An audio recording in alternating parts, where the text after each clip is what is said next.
Good morning and a happy Monday. Prices across the ag space are mostly higher here as we brace for USDA updates at midday today.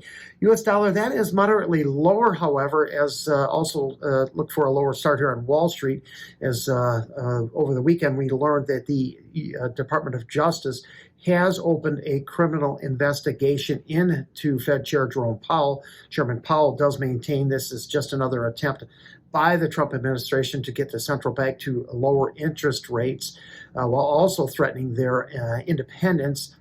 Friday's CFTC data did show money managers were pretty heavy sellers of soybeans, Chicago wheat, and soybean meal. This for the time frame ended Tuesday, January 6th. The Supreme Court is also expected to rule by Wednesday of this week whether the Trump administration's use of tariffs expected to rule on that by Wednesday. At risk is roughly $150 billion of tariff revenue collected by the federal government under the IEEP Act. Weather in South America, mostly non-threatening. Rains this weekend in southern Brazil, expected to gradually shift into south central areas this week, keeping production prospects there rather high. Also saw some rains in northern Argentina this weekend. We do have a couple of chances for rains across central and southern areas this week. However, coverage there is expected to be spotty. Spot crude oil right now is down about 15 cents a barrel. March corn up 2 cents near 448 as it did trade up into a fresh 2-week high overnight.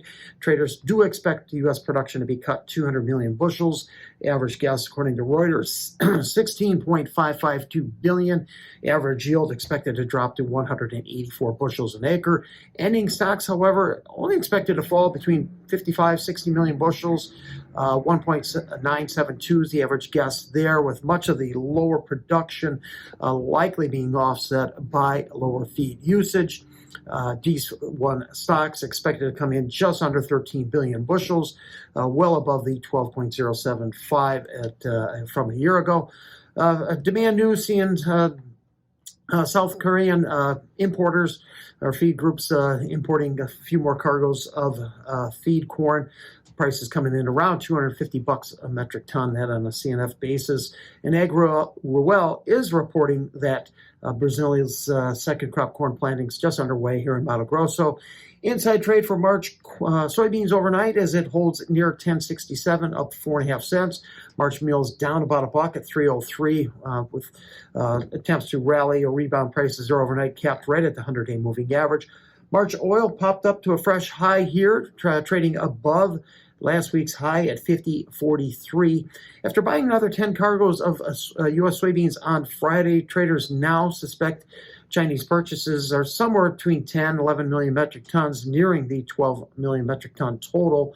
Most of Friday's purchases are for the April-May time frame and expected to come out of the U.S. Gulf, a few cargoes coming out of the Pacific Northwest. China's Sino Grain, they'll auction off another 1.1 million metric tons of beans on Tuesday as they continue to free up space here for U.S. imports. Traders expect U.S. production slip about 24 million bushels to 4.229 billion. Ending stocks, very little change. The average gas there, 292, up 2 million bushels.